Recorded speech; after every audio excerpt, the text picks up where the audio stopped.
আচ্ছা, তো বোনের হোমায়ার আছে 1.3, ইনসুলিন আছে 5 আর ব্লাড সুগার 5। মাশাআল্লাহ, আলহামদুলিল্লাহ, খুবই ভালো। ও বোন খুশি হয়ে দেখাইতেছে। এবং এইচডিএল বলে 65, 60-র উপরে থাকতে 65 আছে। টিজিএইচডিএল রেশিও 1.28, মানে 1 মানে ইসের নিচে আছে। পটাশিয়াম ভালো আছে, সব ভালো আছে মাশাআল্লাহ, খুব ভালো। তো এই যে বোন, আগে কি সমস্যা ছিল আপনার? স্যার আমার তো অনেক সমস্যা ছিল, প্রায় 6-7টা অসুখ ছিল। ডায়াবেটিস, প্রেশার, তারপর কোলেস্টেরল ছিল, তারপর ফ্যাটি লিভার ছিল।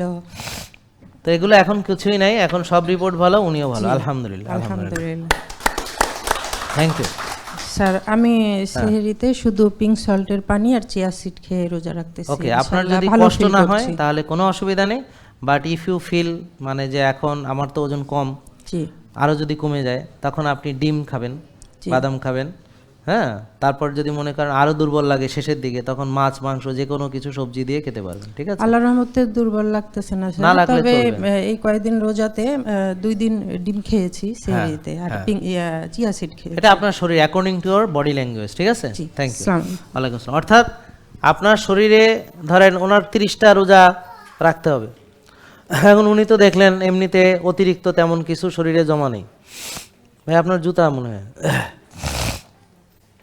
ওনার তো অতিরিক্ত তেমন কিছু শরীরে জমা নেই। এখন যদি ওনার স্টোর এনার্জি কম থাকে, মানে স্টোর এনার্জি যেমন ধরেন একটা 82 কেজি, ওর অনেক স্টোর এনার্জি আছে, ওর 160 কেজি অনেক স্টোর এনার্জি আছে, কিন্তু ওনার তো স্টোর এনার্জি অত নেই। এখন উনি যদি শেষের দিকে এসে রোজা রাখতে রাখতে দুর্বল ফিল করে, তখন খাবার পরিমাণ বাড়াতে হবে। নট লাইক যে এক প্লেট ভাত খাবে, মানে সে ডিম, মাছ, মাংস, সবজি, সালাদ, মানে আমাদের যে খাবারগুলো সেগুলোর পরিমাণ বাড়াতে হবে। আর তার যেহেতু হোমায়ার এখন 1, সে অর্গানিক ব্ল্যাক রাইস খাবে, অর্গানিক খিনোয়া খাবে, অর্গানিক স্টিল কাটস ওটস খাবে, এগুলো সব খেতে